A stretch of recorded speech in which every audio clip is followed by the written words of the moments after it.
Halo, kami adalah grup 3. Kami akan menjelaskan dengan singkat peristiwa kemerdekaan Indonesia di Pulau Jawa. Yang pertama, peristiwa Bandung Lautan Api akan dijelaskan oleh teman saya Keisha. Peristiwa Bandung Lautan Api adalah peristiwa kebakaran besar yang terjadi di Bandung, Jawa Barat pada 23 Maret 1946. Sekitar 200.000 penduduk Bandung membakar kediaman mereka sendiri dalam peristiwa tersebut, kemudian meninggalkan kota menuju pegunungan di daerah selatan Bandung. Mengikuti proklamasi kemerdekaan Indonesia, perjuangan Indonesia di kota Bandung belum berhenti.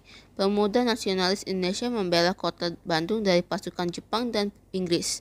Setelah keberhasilan merebut kota Bandung dari Jepang di bulan Oktober, kedatangan Inggris memperburuk kondisi Indonesia.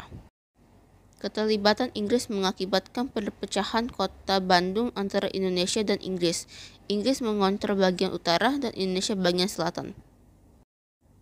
Abdul Haris Nasution atau A.H. Nasution merupakan komandan Divisi 3 Tentara Republik Indonesia yang menginstruksikan rakyat Bandung segera mengungsi. Pada Maret 1946, pasukan Indonesia melakukan evakuasi umum dari Bandung Selatan, melibatkan ratusan ribu warga Bandung Selatan, membakar bagi bangunan dan menjarah gudang untuk menolak Inggris dan juga Belanda. Hilangnya Bandung sendiri merupakan pukulan militer dan psikologis yang signifikan bagi pemerintah nasionalis. Dengan pasukan Belanda yang baru tiba menyerahkan kendali Bandung dari Inggris pada 17 April 1946. Sejawara Amerika John Smale yang mengunjungi Bandung 18 setelah peristiwa tersebut menggambarkan Bandung Selatan sebagai kota mati dengan rumput tumbuh jalan-jalannya. Konflik di wilayah yang lebih luas berlanjut dengan kerusakan di pedesaan sekitar Bandung. Nasution ketika ditanya mengapa tidak merebut kota tersebut, menyatakan bahwa ia tidak ingin mengorbankan unitnya dan malah memilih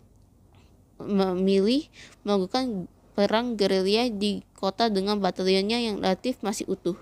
Taktik bumi hangus yang digunakan di Bandung kemudian digunakan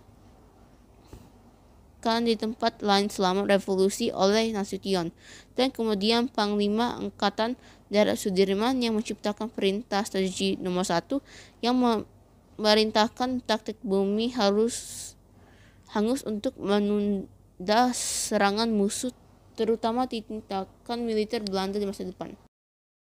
Segera setelah peristiwa tersebut, hanya sekitar 16.000 orang Indonesia yang masih tinggal di Bandung Utara dan sedikit yang tinggal di selatan, dibandingkan dengan angka resmi 380.000 pada Agustus 1946, meskipun populasi Bandung diperkirakan 440.000 pada tahun 1945, turun 100.000 pada tahun 1946 karena pertempuran dan kehancuran, meskipun telah pulih menjadi lebih dari 640.000 pada tahun 1950. Selama kebakaran, seorang jurnalis Indonesia yang berbasis di Tasikmalaya merekam peristiwa dari sebuah bukit di Garut dan menerbitkan sebuah artikel di Surat Kabar Suara Merdeka edisi 26 Maret. Awalnya berjudul Bandung Menjadi Lautan Api, namun disingkat menjadi Bandung Lautan Api. Kejadian ini menginspirasi Ismail Marzuki serta banyak pejuang dan pengungsi Indonesia untuk mengubah dua kalimat terakhir dari lirik lagu Halo Halo Bandung menjadi lebih patriotik dan mampu meningkatkan semangat juang mereka melawan pasukan Inggris Belanda. Tak lama kemudian, lagu Halo Halo Bandung menjadi sangat terkenal sebagai simbol perjuangan bangsa Indonesia. Sebuah monumen untuk memperingati peristiwa tersebut didirikan di Bandung pada tahun 1981 bernama Stadion Gelora Bandung Lautan Api. Dilanjutkan oleh penjelasan peristiwa 10 November dari saya, Aci. Pertempuran Surabaya atau peristiwa 10 November merupakan pertempuran antara pasukan Jepang Indonesia yang diorganisir oleh pasukan anggota X, pembela tanah air yang dibentuk oleh pasukan Jepang dan polisi istimewa di waktu masa pendudukan Jepang di Indonesia.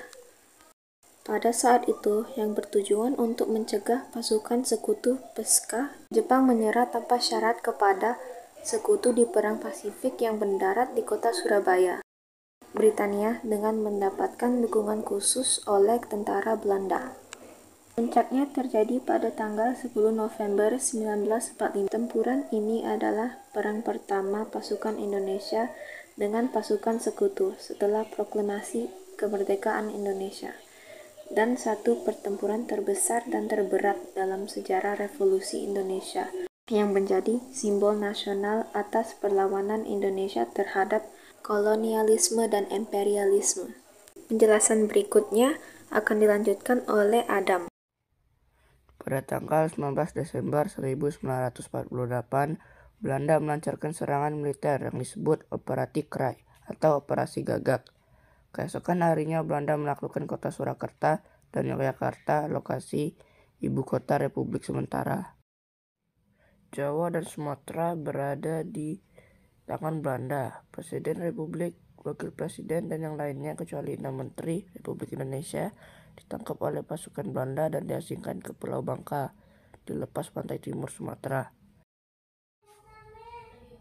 Pada bulan Februari 1949, Hamengkubuwono mengadakan pertemuan dengan Letnan Kolonel Soeharto, orang yang dipilih oleh Sudirman untuk menjadi komandan lapangan penyerangan Belanda.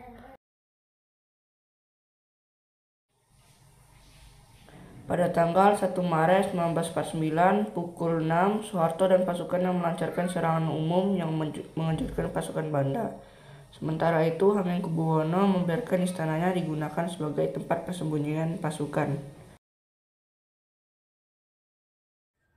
Pada 29 Juni 1949, Yogyakarta dibebaskan dari pasukan Belanda di bawah tekanan PBB. Dan Soeharto mengangkat Mito sebagai pahlawan nasional dengan merebut kembali kota Yogyakarta dari Belanda untuk 6 jam. Serangan itu juga diperingati dengan sebuah monumen besar di Yogyakarta dan dirayakan setiap tanggal 1 Maret dengan pawai keliling kota dan perayaan lainnya.